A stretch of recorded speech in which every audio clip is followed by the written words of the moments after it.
మెంబరే ఇచ్చారు అని అసంతృప్తి, ఆ మెంబర్ ఏం చైర్మన్ కాలేదని, చైర్మన్కి ఏమో ఈ బోర్డు ఇచ్చారు నాకు ఇంకోటి ఉంటే బాగుండేదని. చివరికి పదవి తీసుకున్నోడు జగన్ ఓడగొట్టాడు. పదవి తీసుకున్నోడే జగన్ గురించి వ్యతిరేకంగా మిగతా వాళ్ళతో మాట్లాడాడు.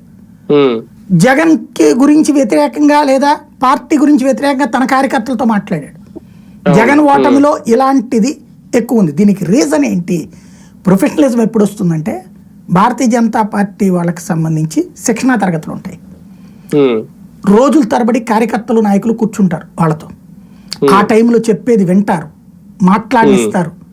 అది అయిపోయిన తర్వాత మనం ఇలా జాగ్రత్తగా ఉండాలని చెప్తారు. తెలుగుదేశం పార్టీకి అట్లాంటి ట్రైనింగ్స్ ఉంటాయి.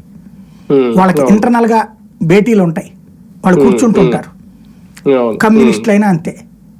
ఒక్క వైఎస్ఆర్ కాంగ్రెస్ పార్టీకి ఏంటంటే మ్యాన్ సెంట్రిక్ పార్టీ. జగను మిగతాదంతా ఒకటి, తర్వాత 50, 100, 200.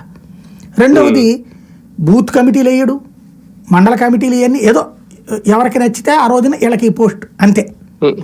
ఒక ప్రొఫెషనల్ గా తయారు చేయడు. రూల్ ప్రకారం ఏం చేయాలా?